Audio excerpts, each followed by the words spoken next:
No, I completely agree with Rajshri. You know, what data, the change that data brings into the HR domain is that rather than looking at HR as an operational or a support function, HR will now start playing a more strategic role. And it is not only that data will be required to build an MIS and present the company performance. It will be required to enhance company performance. It will lead the function to predict certain outcomes and then plan accordingly.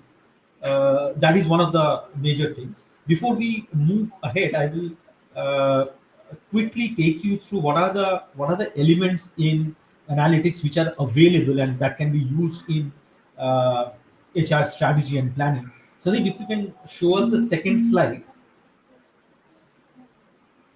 Abhijit, just before we Yeah. proceed, just there was a little bit of technology lag. We were not live, and as you spoke, we were live. So I would like to say again, welcome to the LinkedIn Live from Boston International Institute of Certification and Assessments, Dubai UAE, and this is also co-sponsored by Global Society for Human Capital Management, GSHCM. And we welcome all our panelists today. Rajshri, Chartered FCA, she has taken a leap in her career and she has joined Landmark Group. And we have got with us Muhammad Al Bishr, Chartered MCIPD at CPHR. He heads one of the functions in HR for the HR strategy and transformation. And we have with us Dr. Ali Al Naqvi, and he is quite a renowned HR and plus otherwise he heads a lot of center of excellence. So we'll hear his views on analytics as well. So that was a small review before we proceed ahead with our talk. Yes, Abhijit. Yeah, so I was telling Sandeep that uh, Rajshri put it very well that data is no more a choice; it's a compulsion today. We have to use data, whether it is finance, whether it is marketing, whether it is HR. So every dime of money that is spent on employees counts, and we will discuss more on that because we have three people who are actively involved in HR functions in various organizations. But before we go in there, I'll just put a perspective to when we talk about data uh, support in making rationalized decisions, what kind of tools we are talking about. So if you can just see the second slide, Sandeep, that would help us.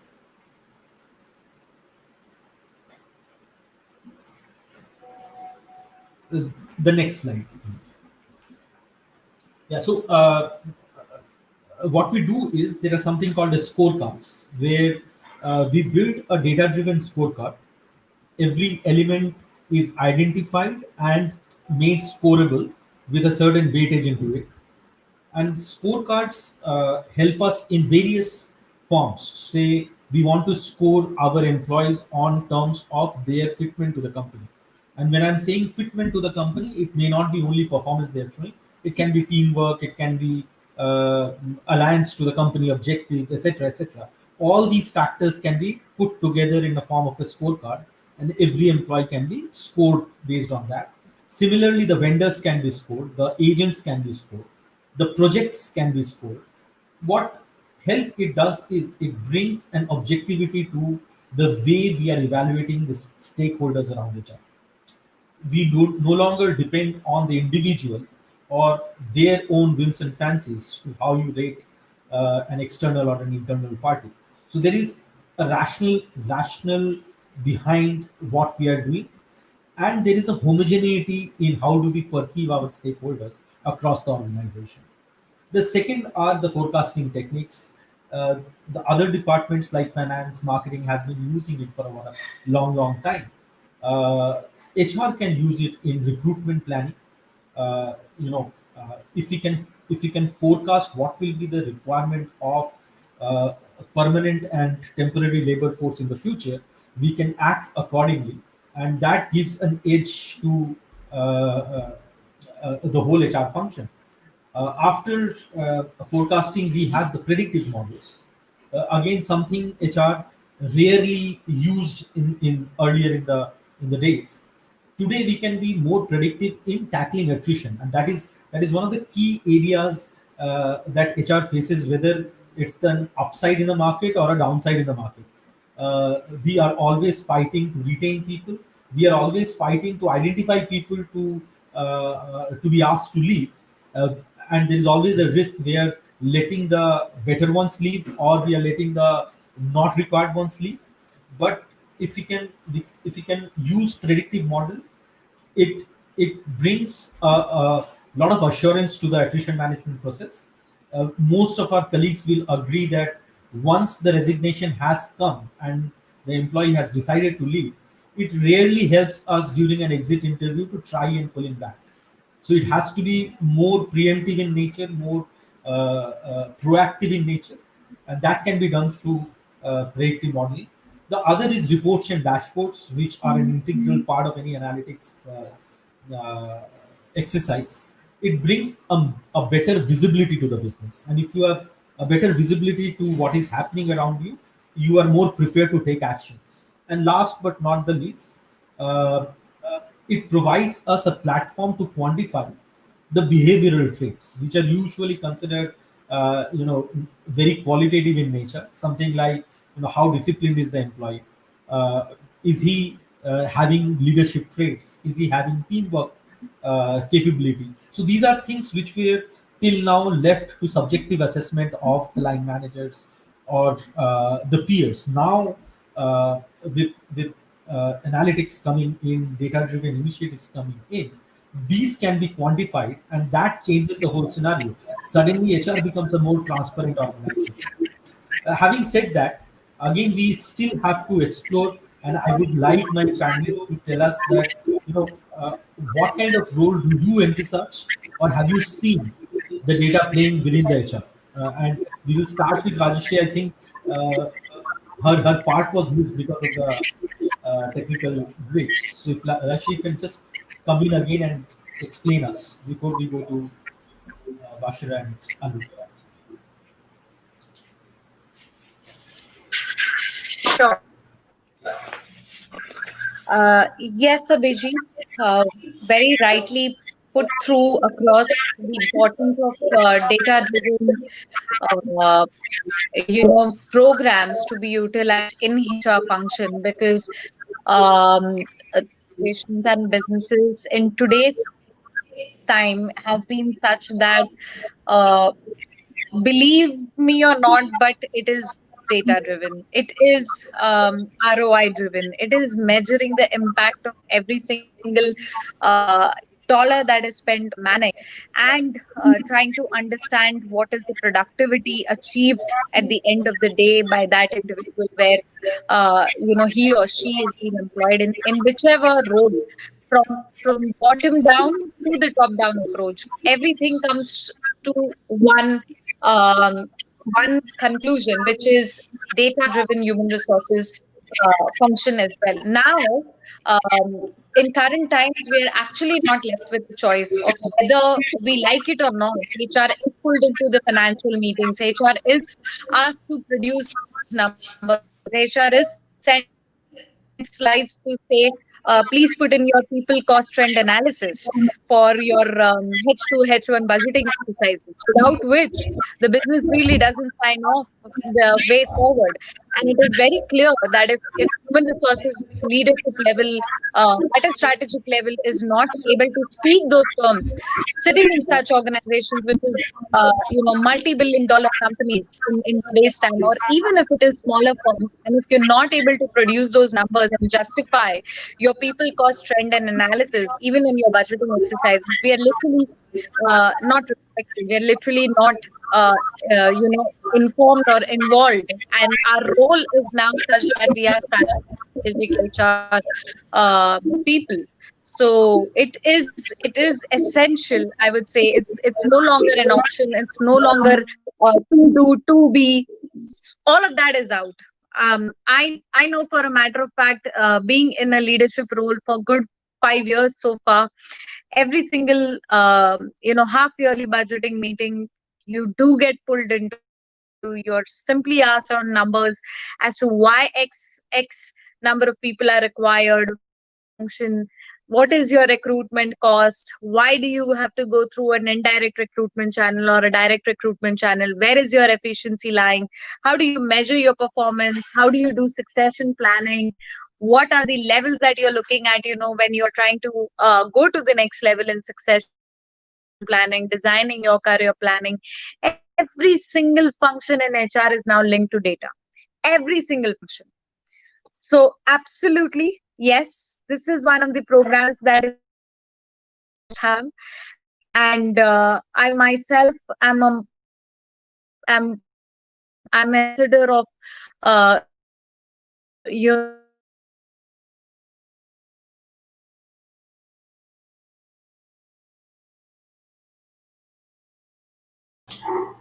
There was, I think, so little disruption on her. So let's proceed with Mohammed Al Bishr, Chartered MCAPD. Mohammed, you have, I know about Etisalat. Etisalat has been a um, pioneer in using the data. And since the competition was brought by Do at your doorstep. Once the do was formed, and then you had, and before it was, of course, it was for Etisalat, it was monopoly, and everyone was supposed to be using what the Etisalat will offer in the market, right? And then suddenly you have at your doorstep Do, and Do came up with their innovative solutions, new features, and then your competition started knocking at your door. And I've seen in Etisalat, they have done a lot of transformation initiatives in last 5 to 10 years, and they have even gone for a huge outsourcing of the function. And I know for sure that you are using a lot of data. You've engaged consulting companies like Paul Watson and before PwC and other consulting organizations to benchmark your services at the international level. That speaks that yes, there is concern about the competition, and data is playing a crucial role in making decisions. So, Mohammed, just give us some glimpse about how data is being used in Etisalat in the decision making from the point of view of HR.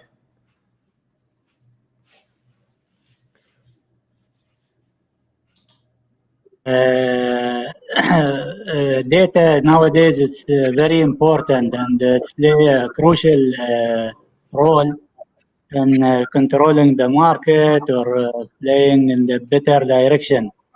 So, for example, in planning and control is an integral part of HR strategy, and both require a strong analytics support implement on the ground. So a good strategy help cover the business objective into what you call business drivers and work upon them. On the other hand, it's also it's able to identify and measure the KPIs, the key performance indicator of these business drivers to prioritize and for performance tracking as well. So we can say always data and analytics, it's a strong tool to support this. And this is where the companies going towards. If you have enough data, and you can present it or play around and have it in different, let us say, presentation, as Mr. Abhijit said, then you will have the control of the market. Mohammed, I know for sure that you have an initiative called something called HR Excellence Program, and there's a huge competition in Etisalat for your different cost centers. You've got Pakistan cost center, you've got a cost center of Egypt cost center, then you've got your Saudi Arabia cost centers, and I know for sure that these cost center, they participate and a annual competition that who is adding how much value, and they are being evaluated and they are rewarded. So take us through that. This is very interesting Okay. concept we have. Okay, actually, it is this excellence model. It's based on EFQM model, where in that EFQM model we are looking in different aspects to measure what we are doing, or each of course what they are doing. So, for example, you will be capturing the activities, the initiatives for past 3 or 4 years. So these actually you have to have it in the sort of data, or nowadays we can call it big data, because without this data you cannot actually prove that you are progressing, you are going in a good direction or no. So, for example, you need to your KPI monitored towards or for the last 3 years. Then you need to see your performance, your employee performance, your engagement, the level of your employee engagement. You need also to monitor what initiative you have done and what improvement you have made during these years. Otherwise, you cannot measure or you cannot compare your effort with the other of effort. And it is same even in other awarding, our awarding scheme. For example, you should, when you are submitting for any award, you have to submit your data. Your data should be what you call based on their criteria. Maybe Dr. Ali can elaborate more about these criteria, because as per his involvement, maybe he can spoke about G2, or maybe some other whatever is coming in his mind. Maybe he can elaborate little more and tell us about the importance of the data in HR. Yes, Dr. Yeah, now the data in these days become very important, and as like our colleagues what they are saying, it are not becoming as coordinator or supported, now become facilitator for anything for other departments. Now they become a partners. They are supporting the other colleagues. They give him, they protect and see the performance for each sections, how they are doing based on the data which already have available for the past couple of years, and they store it and they analytic there, and they're going to forward analytic for the quantitative method as a quantify to make sure that based on that department is doing performing very good, or that function, that department, all of them at the team, they are having issues, and for that they are not producing, doing something excellent in that area. For that, the big data is becoming most important criteria to evaluate the end user performance, how they are achieving the target, the goal, objective, or investment. Are they given a task they able to accomplish? For that, the return investment they able to finish it on time. Now, before they evaluate based on the end results. Now, these days after pandemic COVID-19, everybody now have a task. They need to finish it with a certain time. For that, they need to accomplish, and they make sure that they get the best of that results in that area. Uh, yes, Dr. Ali, go ahead. Yeah, for that, the HR will play a big role to give a consult or advisor for the department based on the data historical and everything to predict what the people who they are behaving, how they are good or bad, and how they can motivate them, how we can give them more training and to make sure they are attending, they can upskill them, how they can do things. Also now they are starting to share some kind of reporting dashboard to the management to show to them how they are performing as department level, as performance about the objective from HR perspective levels. Thank you, Dr. Ali. And Abhijit, you are running this analytics program. Yes. This is the reason why we did this second LinkedIn Live, the Certified HR Strategy and Planning Analytics program. And you have got your two esteemed student here and who have attended this program and all. Tell us about something more about how your analytics program is little different and how it is trying to break the myths and the truths of a data-driven strategy. So the first thing why it is different is because I'm also a student in the class. So while I'm trying to share my experience about data, uh, the attendees are sharing with me their experience about actual HR practices, and that is the combination which makes a successful strategy.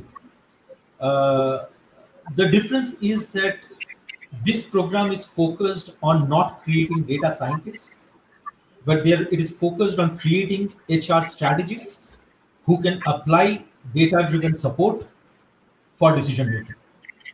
So it is not about statistics. It is not about programming, which is normally data analytics is associated with.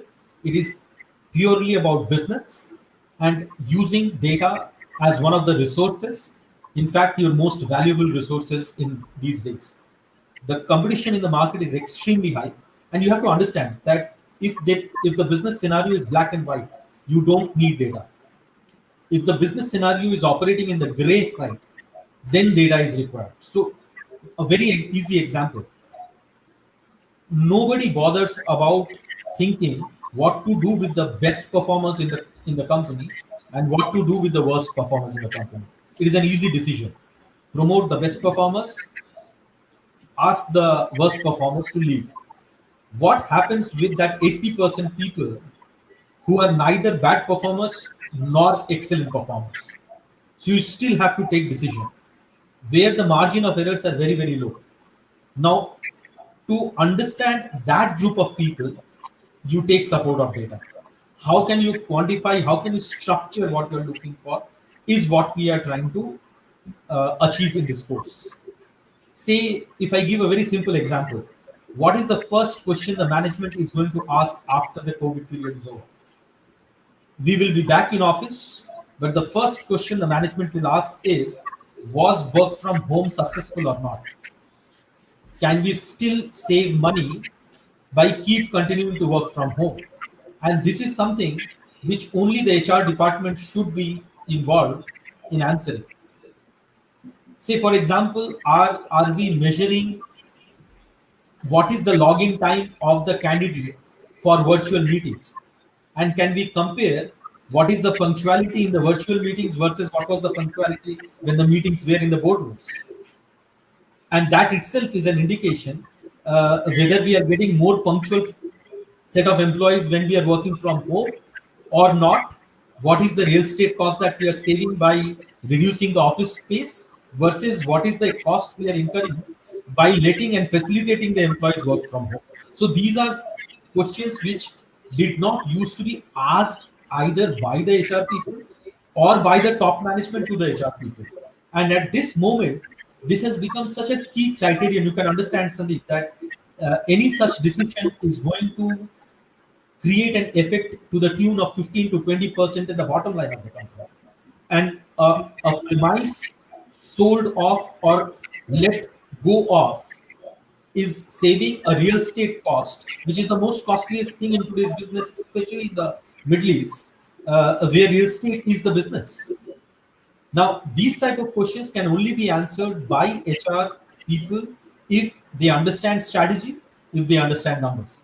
And if I can make myself clear with this example, I think I'll be very happy. Otherwise, just wait till the COVID is over. You will be asked this question for sure. Okay, now thanks, Abhijit. Now, HR, this is what the HR myth and the fact has been.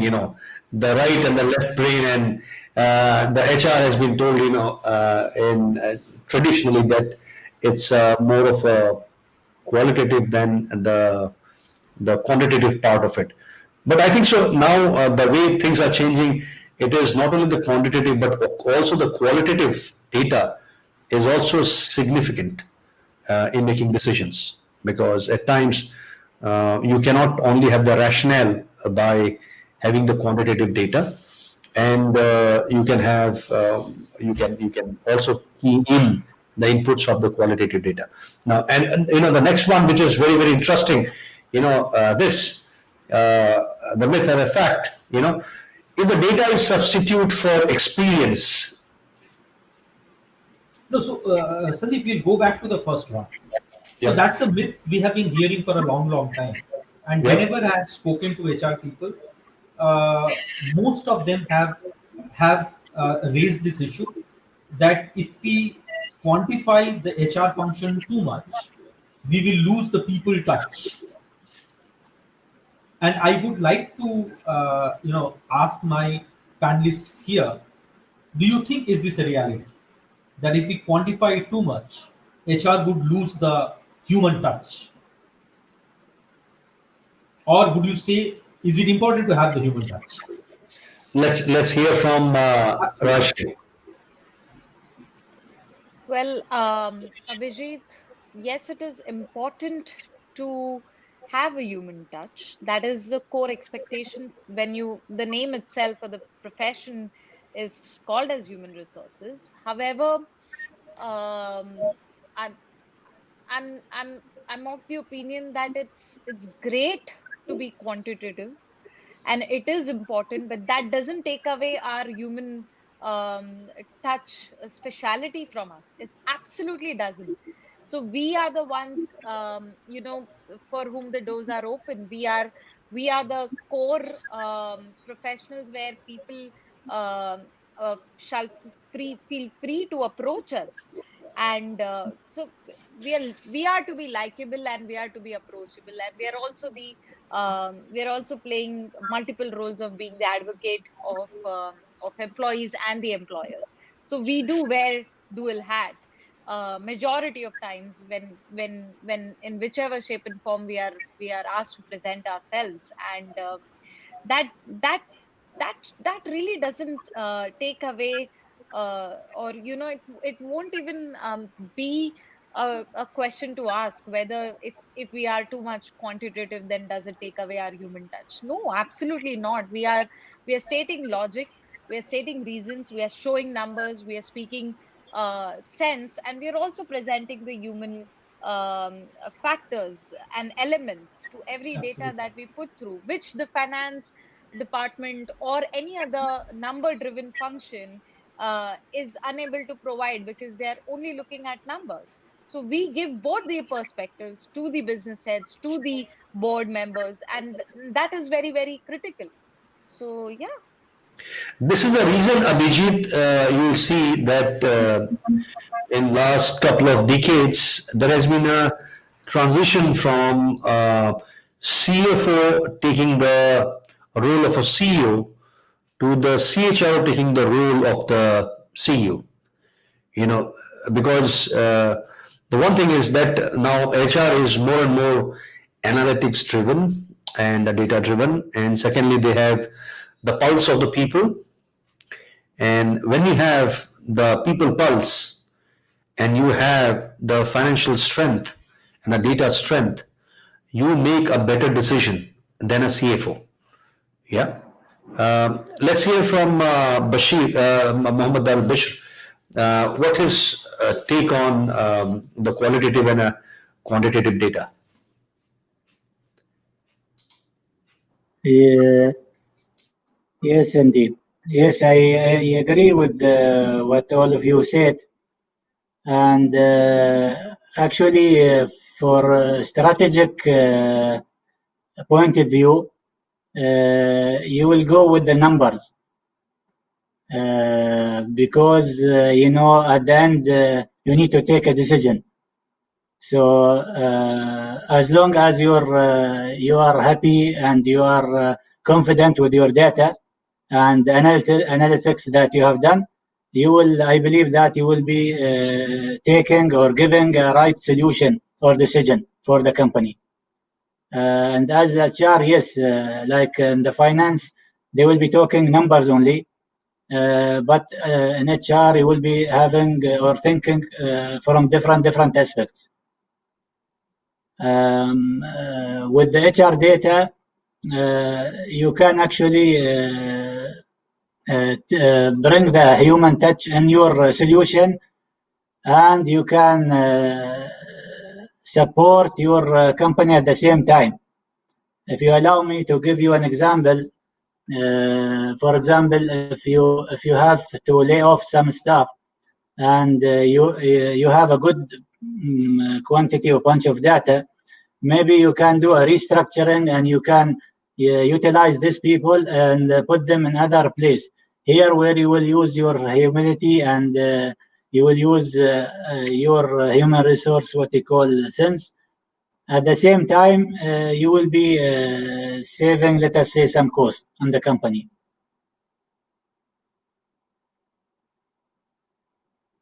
Thanks, Muhammad. Dr. Ali, what's your take? Yeah, now data will be driven as a number. Even anybody will participate or dig in the data, especially in any event or something, they give you data. You get all information and you can have validated and everything. But in the end, we are all as human, so we need to have a last touch or labor to validate in the end everything. After you filter the worst things, in the end, you go to the last miles as as a qualitative methods, how to qualify it, how make sure that everything is done. Sometimes at the end they make an interview, have a course to validate the whole information is clear, is okay, and to make sure what dialogue communication between both parties is clear, what is driven in that data, to make sure 100% that data is going in the good direction or good performance in that area, whether they are sharing this information, and save a lot of humans their weakness of something sometimes if they are not performing very good because of the data. With the dialogue and discussions, they can go to another area which they are strengthening in that area, and they can add more value to that other subjects. See, that's what I think. Same here, Dr. Ali. One of the things I always wonder is this debate about left brain and right brain justified or not? Because I'm quite sure if I remove one of the brains from the human body, the body will die. So they have to work in tandem.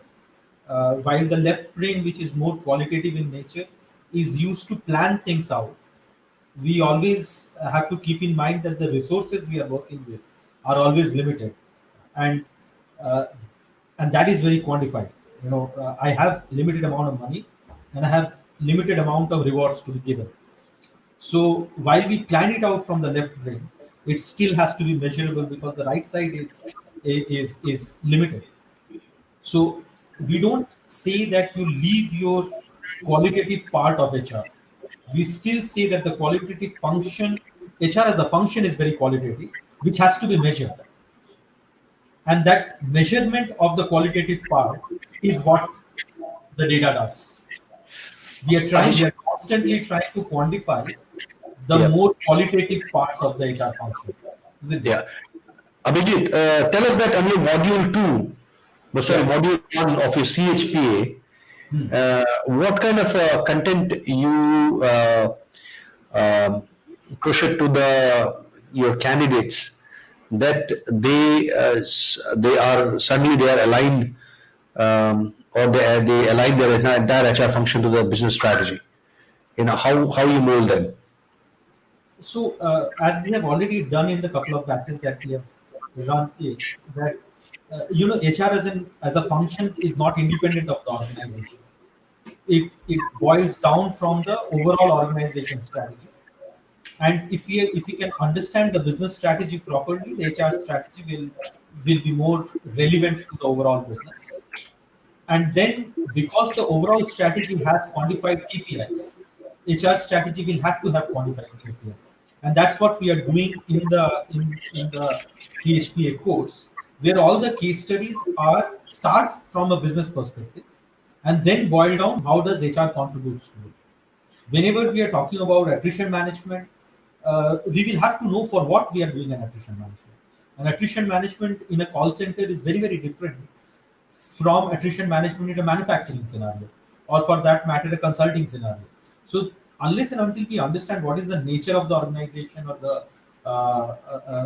the way the organization functions, we cannot carry out HR functions. So we are marrying the organization understanding or the business understanding along with the HR understanding. So usually the case studies will start from how do we evaluate the business, and then we go on to how do we evaluate people or how do we facilitate people to achieve the best possible results within the limited resources that is available. Thanks, Abhijit.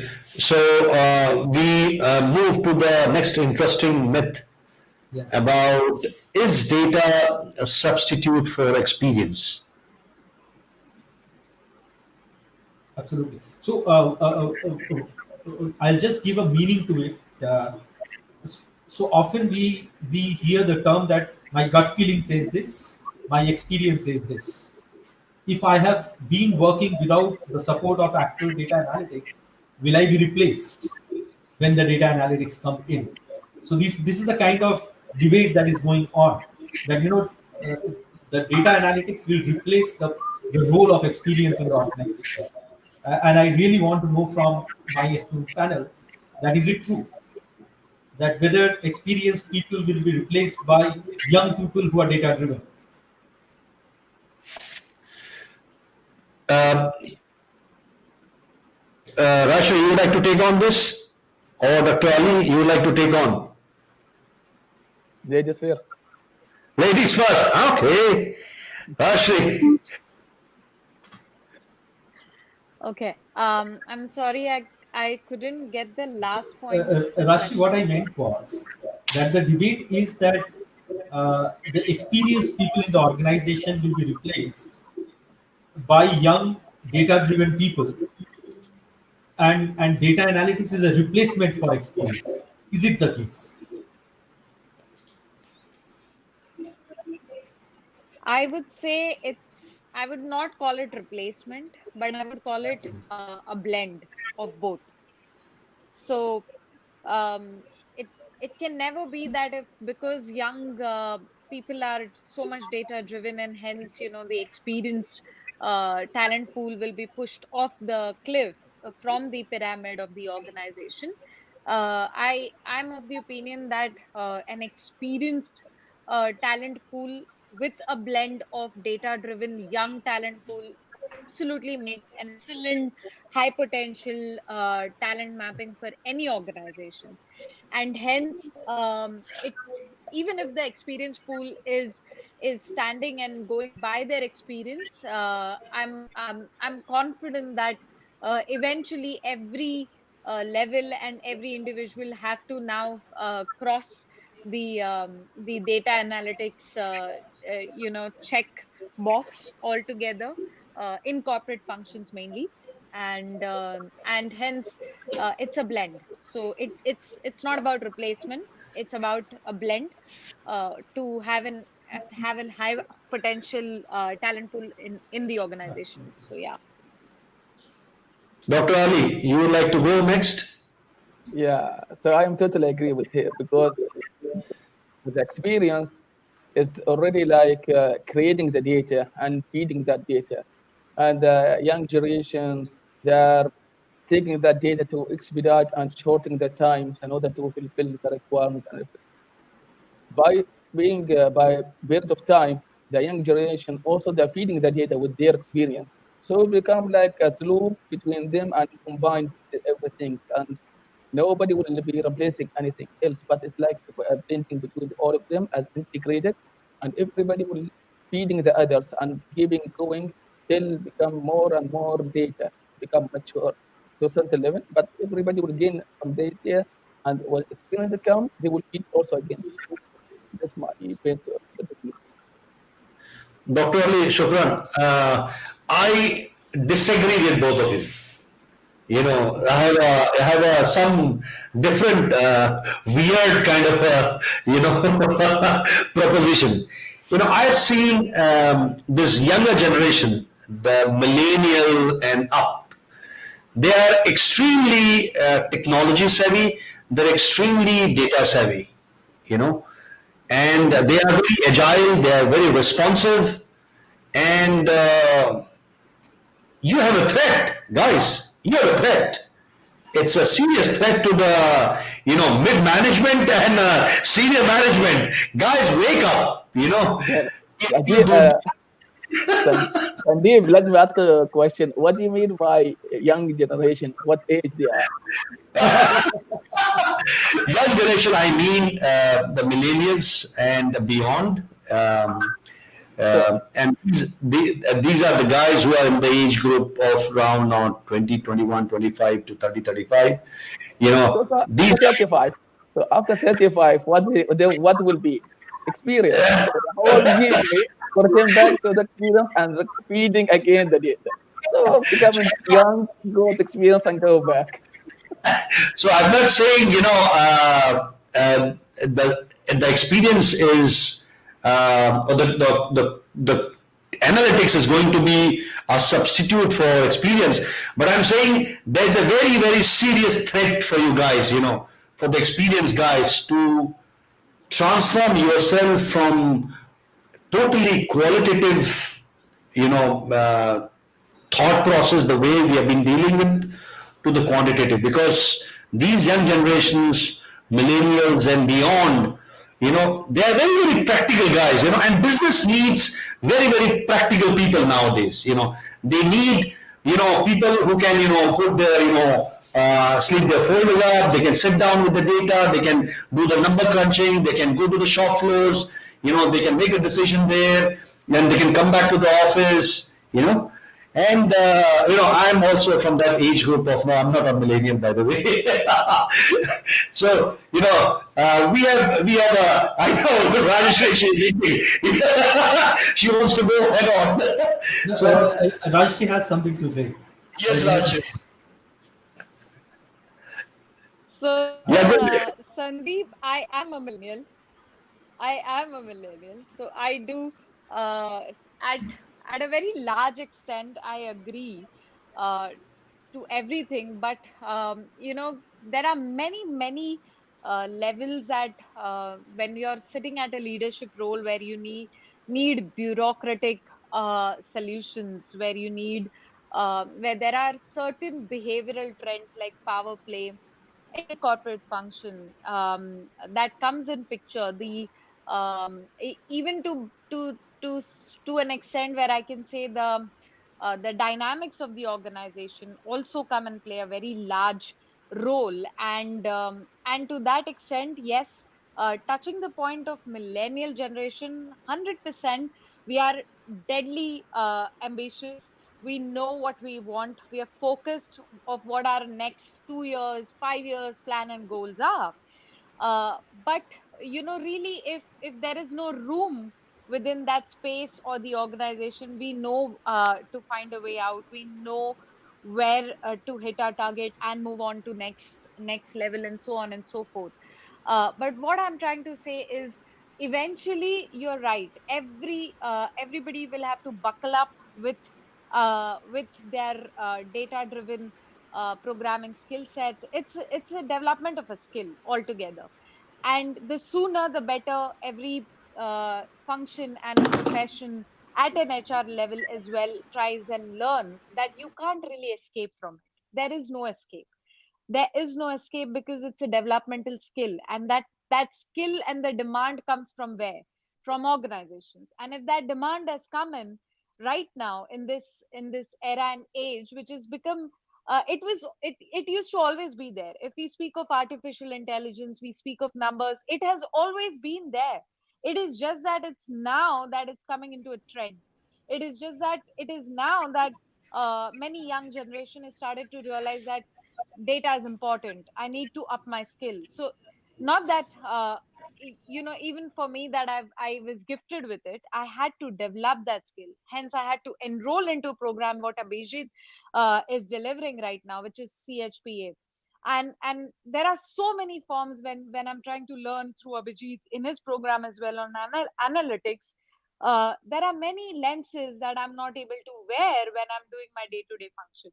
many lenses from an analytical brain point. So it is a blend of both. It's experience where you know that okay, you've gone through certain trend and you know how to make and take decisions, and it's the data as well, which wearing your analytic glasses are also extremely important, and that's what I've started learning through this course, with CHPA. So yeah.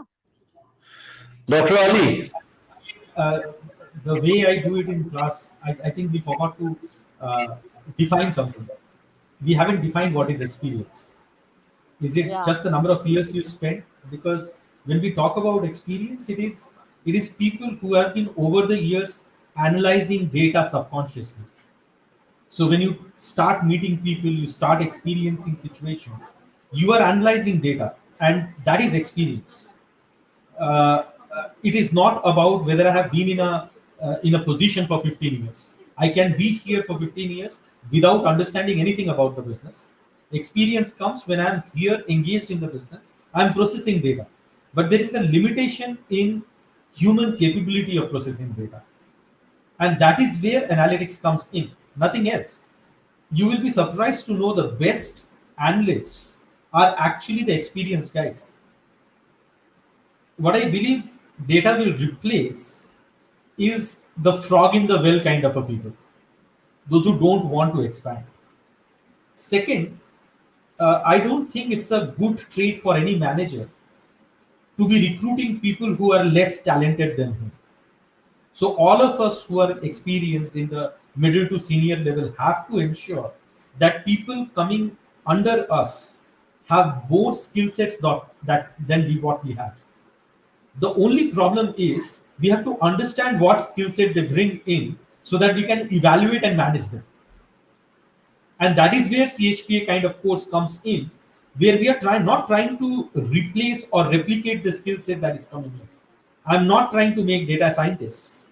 What we are trying to make is enable you to understand what is data driven strategy so that you can evaluate and help the juniors who are coming in. They will still look forward to your experience.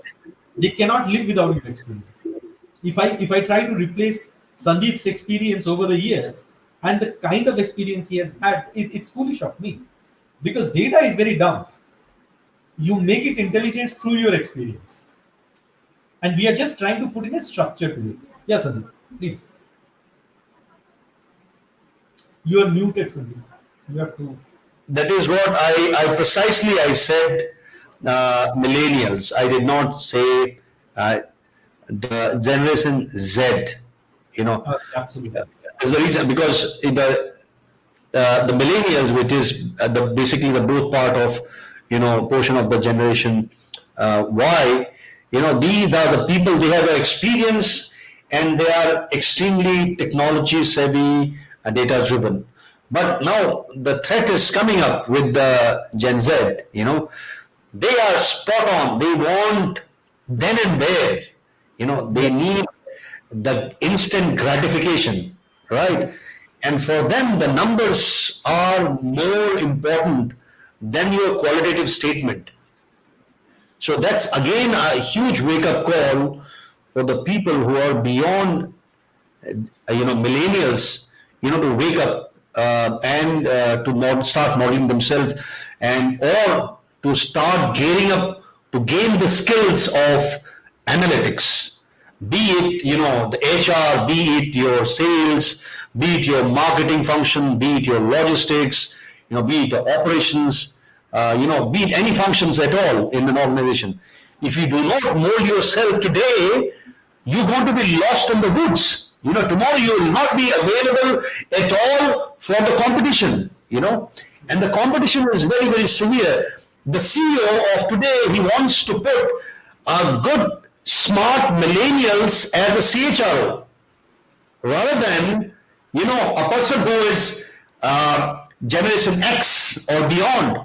I don't need deadwoods, in my organization. I need sharp people who can use quantitative methodology and analytics to help me to make a decision. Absolutely. That's a huge wake up call for all of us, especially, millennials and beyond, sort of beyond millennials. That's what I was saying, that I beg to disagree that only the experience will rightly define later on, Abhijit, that, what is experience, we are talking about. But you would like to. I'm actually not saying anything, but I agree with you to certain limit, not that much. But in the end, as Avish said, like the data structure or not structure or city structure sometimes is like dummy. If nobody knows what the data behind it, nobody will structure or get result from that data.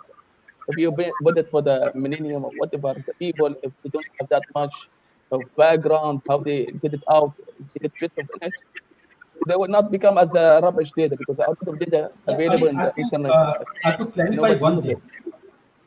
You have to understand that the millennials have an added advantage because the kind of things we learned in 10 years through analysis they can learn in 2 years. Absolutely. So when we are sitting with Yeah, 16 years of experience, they will gain that experience within 4 years. And that's where the problem is. Either we adapt ourselves to the new changing situation and race ahead, or we'll be caught up. So that's what I was telling. That it will not be the experience who will be replaced by data. It will be the frog in the well kind of a people, who don't want to expand their horizon. Those who don't exactly. want to expand their mental capability or skill sets, they will be the ones who will be replaced, and You that's know, where the problem is. Yeah, that that's reminds absolutely. yeah, That's that reminds absolutely because everybody needed to add new skills. Yes. that reminds me of the same picture of ostrich in the sand. You know, so Yeah. so let's now go to this next fallacy about data driven strategy only for multinationals. Agree, disagree? Rashri and Dr. Ali, agree, disagree? If this data driven strategy is only for multinationals, I don't think so. I would not agree with this statement because very clearly uh, data driven strategies cannot just be limited to multinationals. I'm sorry, I would like Dr. Ali to just have a disturbance in the background and I'll get back to Dr. you. Ali, your take. Yeah, I'm not think is only for the multinational companies. They are taking care for advantage for the data. Even sometimes the small companies, because they want to survive, they need to get some data in order to shape their strategy, to know how they are going, how they can maximize the effort or the outcome from their staff. So everybody, individually, like personal level or company level, so but not locally, internationally, multinational, not multi, all of them will be utilizing that data for that system driven, and everybody need to learn how to utilize the current data, what you have, or others, to maximize the benefit from that data. Abhijit, your CHPA certification does, I have seen the kind of a profile of the people which you have. You have people from multinationals, you have got people from local companies, you have, HR professionals from regional companies. Just tell us what is this blend and, how this fallacy is being broken now. Now, I would approach it from this way. Is it that only multinational companies are generating data and small companies are not generating data? That is not the case. Whether you're a small business or a big business, you have systems to capture data. Now, when you have a resource, there is no point sitting on it and not utilizing it. And that's where data, any information will only better your decision. It is not going to reduce your decision capabilities. So if I take the example of a mom and pop store, traditionally the person who is sitting on the in the shop is processing multiple amount of data in his head. That what is the offtake of my this SKU, what is the offtake of my that SKU. Now, if he wants to grow, then he needs a structured manner in which the same data needs to be processed. He's not realizing that because he has human limitations, he's only being able to process 2 or 3 dimensions of a data, whereas he's sitting on 100 dimension of data. He's not thinking, or his own limitations is stopping him from thinking that how do I identify my customers who are potential return customers for me. He is happy with those 10, 15 repeat customers who come again and again, whom he can identify. He's missing out on those next 100 who has come to him but is now going to the next shop. And that was the technological or human limitation that was limiting us. Today, technology is cheap, data is cheap. It is your own initiative that is going to bring in the value. And the value is not small. If you calculate in terms of percentage return on ROI on analytics, it is much higher for small and medium sized business than the Yes. multinationals. But we do not enter that arena because we are not comfortable in talking in that arena. Because we always think that data means high-end statistics, data means modeling, which is not the case, because those who are attending my CHPA courses will appreciate the fact that we haven't done any modeling till now, but still we are finding so many solutions which do not need modeling, isn't it? Just the visualization of the data in a structured manner tells us so many things before we go on to high-end modeling or big data. See, when we talk about big data, none of the technology companies, when they come and pitch big data to us, tell us that are we ready as an organization for big data? We are talking about terabytes of data per second. We are not being able to manage GB of data. The organization structure doesn't support that. When the culture sets in, we will always get more and more advanced in terms of technology. But you cannot say that data is not important for small or medium size of companies. Data is equally important. I think it is more important for the small and medium enterprises.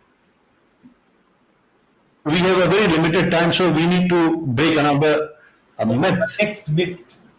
Yes, Yes, sir. data analytics can solve all business problems.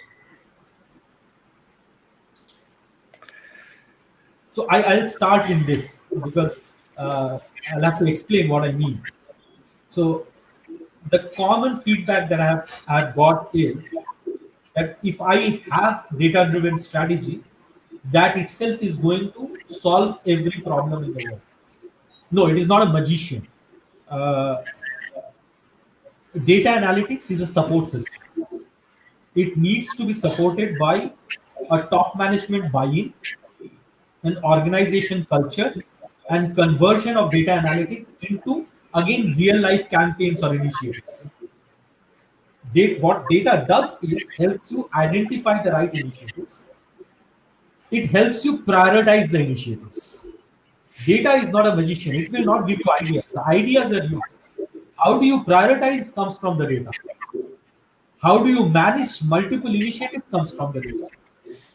So it is a fallacy that when companies come and tell you that buy my system and every business problem will be solved, it doesn't happen like that. Every business is very unique in nature. Data supports every business in their own unique manner. If we are open to it, data definitely will be able to support you in every possible business problem that exists in the world. Now I would like to open it, whether you agree or not. Yes, I agree with him. Data only as a dump. In the end, you are the decision maker for the whole data. So the information that you are aware of scientific, and then with your decisions, you will take that and go to that direction. Absolutely. If we look back, there was never a time in business when data was not the means to solve any problem.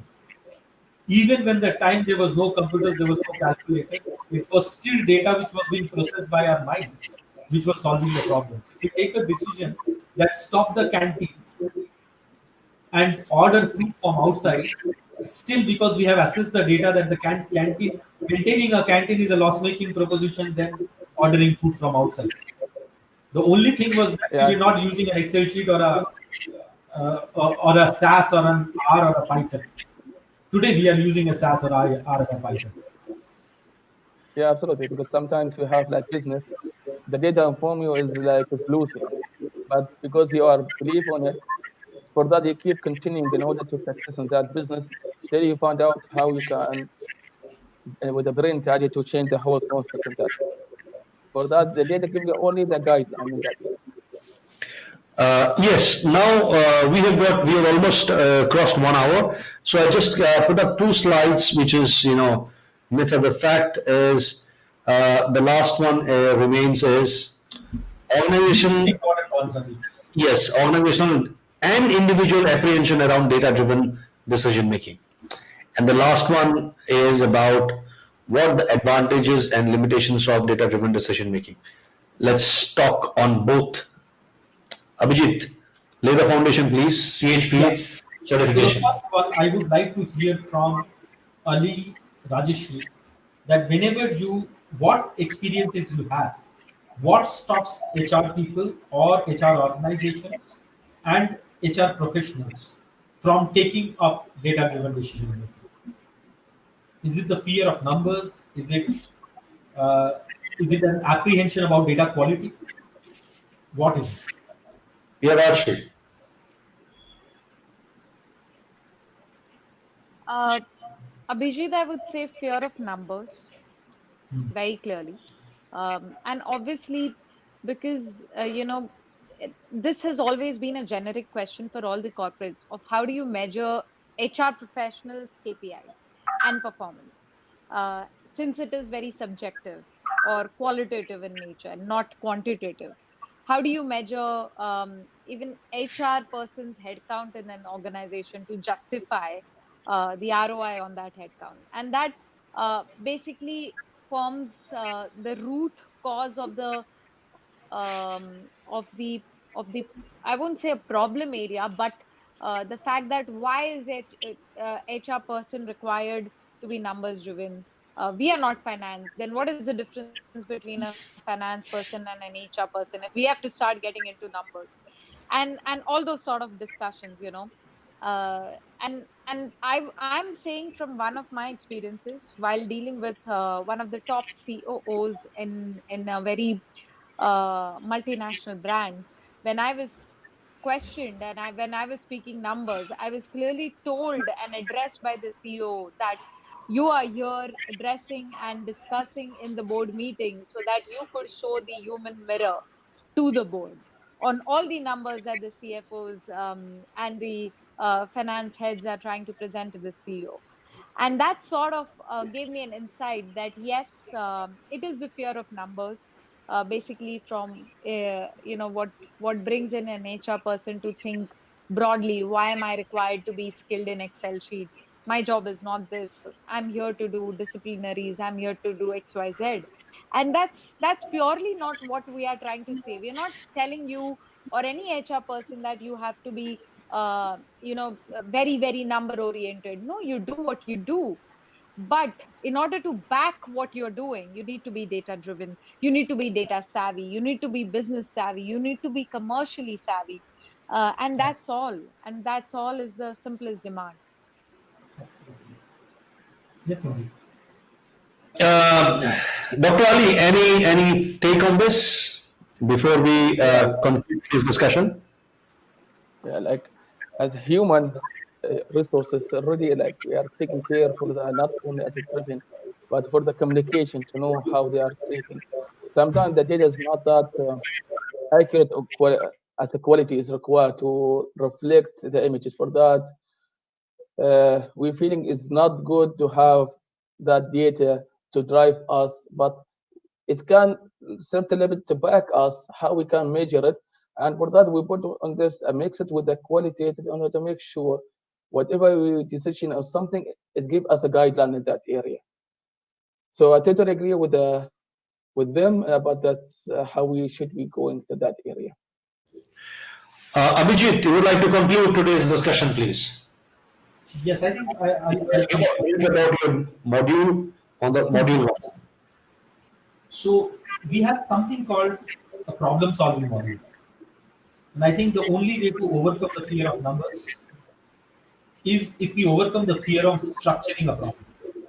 And that's what we are trying to do in the CHPA course, that numbers become easier to understand and interpret when the problem itself is structured in the best possible manner. The second thing is, and which is one of the disadvantages of getting too number savvy, is you sometimes start leaving your common sense behind. Your common sense is the rarest of rarest uh, uh, skills available.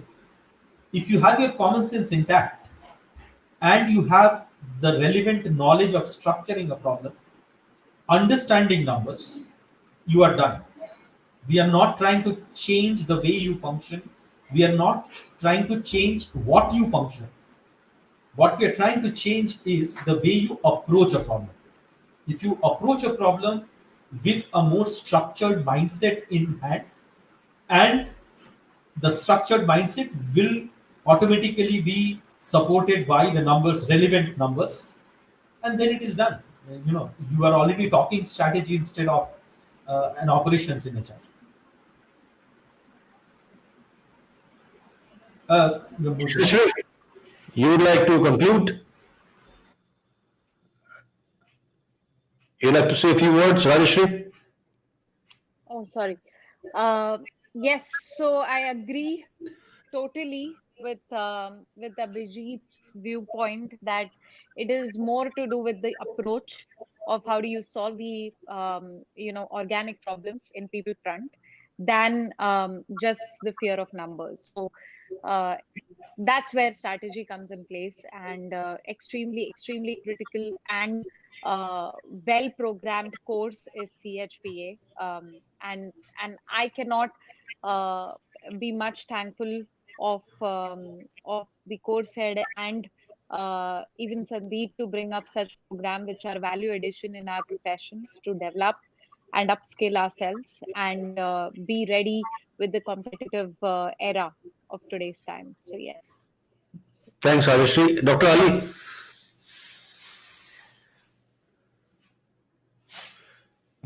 I don't have any additional word to add for what they already said, because already they said brilliant things and everything correctly. Is subject to the how problem solving and how they structure the informations.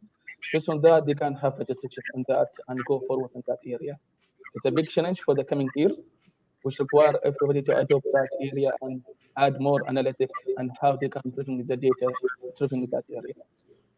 Thank you, Dr. Ali. And thank you all panelists and Abhijit for giving us this first glimpse of your module 1 about, and the today's live wire was very apt, myths and truths of data-driven strategy, and we've broken a lot of myths and we've spoken a lot of truths about strategy and analytics.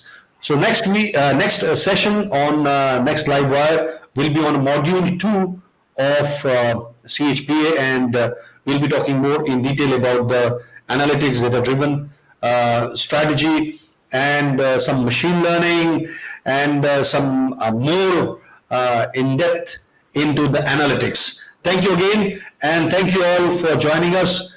Look forward to meet up with you all, speak to you next session.